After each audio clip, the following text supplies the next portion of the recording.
And then I had another question about media. So I'm just going to keep going. If anyone else has a question, pop it up on the screen and hopefully we can get to it.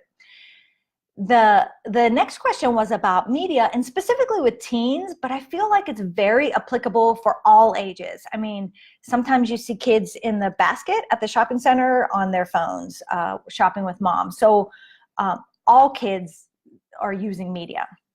So the question was, how much media is too much and how do I get them interested in something else? So I thought the question was brilliant because how much media is too much? There's a lot of experts out there that tell you this, that, or the other. I'm going to say it, ideally no media, right? But that's not going to happen. So you have to assess your child, the stage they're in, the season they're in, and what's right for your home. I know that we have gone through seasons with our children where we actually had like media weeks of no media, and that just helped to reset their brain. They got along better with each other. The siblings just played better when there wasn't a media situation. Also, we would have media-free Wednesdays. We had done that when I think they were in 4th, 5th, and 6th grade. So every Wednesday was just a media fast, we called it. And my husband and I did the same thing. Obviously, that you have to model that from the top. But if your children are older, you can always take a baseline with them. So I know this is a real teacher term, but you have to first know how much media they're using. So sometimes you might think, yeah, they're on media like an hour a day, but then it's really like 6 hours. So you have to first figure out how much they're using. They might not even be aware. Hey, buddy, do you know that you were actually on your phone or on the computer or on the Xbox for 6 hours yesterday? Do you think that's a lot? Well, let's see how many hours are in a day. And as they're older and as you know your children, they can figure that out. Sometimes they're just not aware, and that's what we do. Remember, we're not raising children. We're actually raising future adults. So we need to help them process through those things, think through those things. So first is we want them that awareness. Always first we have to have an awareness. Usually it comes with breathing and relaxing. So you can kind of talk through that with them, what works for your family, talk to your spouse if you, so you're on the same page there and work through that first. If you are a single parent household, figure out which works for you first and then bring it to the kids. So that would be first. The second question I thought was really powerful because she asked, how do I get them to be interested in something else? So words are very powerful. And when you ask a question, how do I get, so GET being the word I'm focusing on here, how do I get them to stay in bed at nap time, to be interested in something else, to eat their peas, to, whatever, how do I get them? It puts you in a mindset of how do I make my child or how do I force my child to do this? And it's less of a problem-solving mindset and more of a forcing mindset. And that might not seem like, well, it's the same thing. How do I get them or how do I help them be more likely to choose? That's what I like to think. How do I help them be more likely to choose to stay in bed during nap time, to play something other than media? How do I help them be more likely to choose rather than how do I get? Words are important, the way we think them and the way we speak them to our children, to ourselves. So for example, I did a training this past weekend, actually 2 trainings, and one of them we talked about, if you say, this child is acting out for no reason, he is acting a fool, he is having a temper tantrum for no reason, it puts you in a mindset of, there's no reason for him to be acting this way, therefore there's no solution to that problem. Does that make sense? But if you instead say, this kid is having a temper tantrum, he's under the table, he's crying, and I don't know why. Something's wrong, but I don't know what it is. It puts you in a problem-solving mindset. So then you can say, okay, there's a problem here. Let's try to figure it out. Could it be that he's hungry? Could it be that he's tired? And you go through those things. So getting back to the original question of media and teens, first, how much is too much? You really have to assess that on your own. And second, how do I help them be more likely to choose something else? Well, I think if you start asking yourself that question, it will open up problem-solving ideas in your mind so that they will be more likely to choose something else.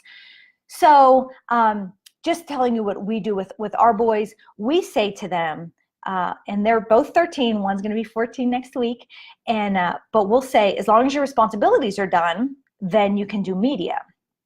So sometimes they've said, as they've gotten older, but Mom, can we just do some media now? Like, can we just take a break now and then get back to our responsibilities?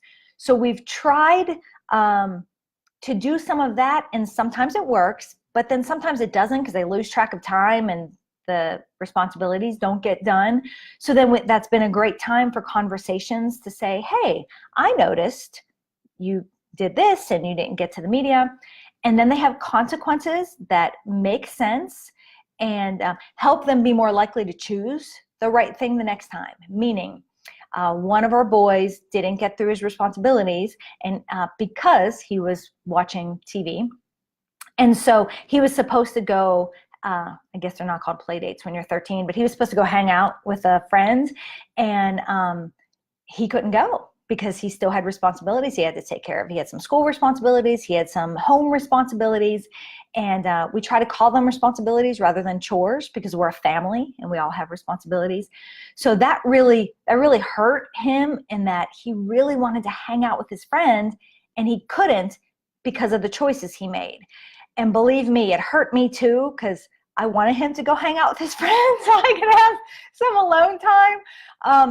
But it worked, because then the next time he remembered that feeling of, man, I wanted to do that and I couldn't because I didn't do this. So then it changed his behavior. Psychological pain is a signal for you to change your behavior. And if we're always protecting our children from psychological pain, they don't have that internal desire to change their behavior because they've never had the pain. Let me know if you have more questions about that. Oh gosh, I am getting questions. Do you count online learning as part of media time? So Jill asks, do you count online learning as a part of media time? I've always wondered about that. That's a great question, Jill. I have timers set on the computer so the boys can only use a maximum of an hour and 15 minutes a day, but their math takes about an hour. And they're like, Mom, that's not fair. Then we only have 15 minutes. But it's only Monday through Friday, and then Sunday is no time at all. So Saturday is the day they kind of go hog wild. So do I count it? I guess it depends. It depends on if they're getting everything else done. And it's still, we want them to be doing more connection with other real live human beings than media time. And people will say, well, what if I'm playing the game with them, or their dad's playing with them, or they're playing with their friend? I always think of it like as a visual. Same thing in your marital relationships. Are you having, there's 3 kinds of times you can have. You may have heard this. You can have back-to-back time with your spouse, which means like if you've ever seen those scary movies and they have their back to back, they have their backs to someone else's back, and then they each have their guns and they're dividing and conquering. Sometimes there's seasons in your marriage where you guys are back to back and you're like, he's taking care of this and you're taking care of this. It's okay to do that for a season. Sometimes in your marriage, you have shoulder to shoulder time where you guys are working together as a united front and taking care of business. And that's also good for a season. But if you never have face-to-face time, that's not so good. So hopefully that gives you a visual with your own children. You know, are they doing too much shoulder to shoulder time? Oh, they're playing with their friends, but they're shoulder to shoulder facing the same screen. We want them to have face-to-face time.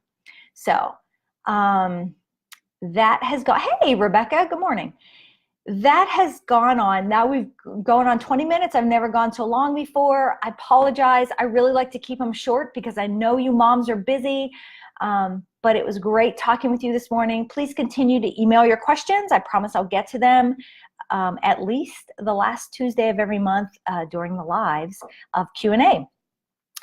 Go to connectpointministries.com for free helps for moms. Invite your mom friends to this group. And just thank you for your encouragement. And let me know how I can connect with you and how I can help you. Have a wonderful day, ladies. Bye-bye.